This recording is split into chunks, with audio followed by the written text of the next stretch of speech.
ఈ మధ్య కాలంలో మనం పిల్లలు ఎక్కువ డబుల్ సిట్టింగ్‌లో కూర్చుంటున్నారు. వాటిని ఎందుకు అవాయిడ్ చేయాలి? మెయిన్‌గా ఈ డబుల్ సిట్టింగ్‌లో కూర్చోవడం వల్ల పిల్లలు వాళ్ళకు అబ్డామినల్ మజిల్స్ అనేది వీక్ ఉంటాయి. సో, అందుకనే వాళ్ళు అలా డబుల్ సిట్టింగ్‌లో కూర్చుంటారు. సో, ఈ డబుల్ సిట్టింగ్‌లో కూర్చోవడం వల్ల ఏమవుద్దంటే మెయిన్‌గా వాళ్ళకు ప్రాపర్ అలైన్‌మెంట్ అనేది ఉండదు. వాళ్ళ పోస్చర్‌లో కూడా చేంజ్ అవుతుంటాయి. సేమ్ అనాటమికల్ పొజిషన్స్ కూడా చేంజ్ అవుతుంటాయి. సో, ఎందుకు అవుద్దంటే వాళ్ళకు hip adductors and hamstrings muscles tight ఉండడం వల్ల.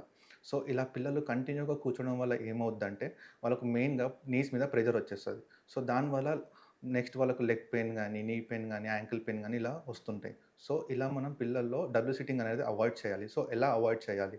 మెయిన్‌గా మీరు పిల్లల్లో డబుల్ సిట్టింగ్ కూర్చున్నారనుకో ఇమ్మీడియేట్‌గా వాళ్ళని లాంగ్ సిట్టింగ్‌లోనో కూర్చోబెట్టండి. లేదంటే సైడ్ సిట్టింగ్‌లోనో కూర్చోబెట్టండి. లేదంటే క్రిస్ క్రాస్ మేనర్‌లోనో కూర్చోబెట్టండి. సో, నెక్స్ట్ వచ్చేసి వాళ్ళకు మెయిన్‌గా hip adductors and hamstring muscles stretchings చేశాక స్ట్రెంత్ ట్రైనింగ్ ప్రోగ్రామ్ అనేది స్టార్ట్ చేయొచ్చు. మెయిన్‌గా వాళ్ళకి abdominal muscles and gluteal muscles కూడా స్ట్రెంథెనింగ్ చేయొచ్చు. ఎలా అంటే వాళ్ళకు రిపీటెడ్‌గా స్విమ్మింగ్ గానీ, సైక్లింగ్ గానీ, జంపింగ్ గానీ, రన్నింగ్ గానీ ఇలాంటి యాక్టివిటీస్ ఇచ్చుకుంటా సేమ్ సిస్ బాల్ ట్రైనింగ్ ఇచ్చేసి స్ట్రెంత్ ట్రైనింగ్ ప్రోగ్రామ్ అనేది కంటిన్యూ చేస్తే ఇలా డబుల్ సిట్టింగ్‌లో పిల్లలు కూర్చోరు. Thank you.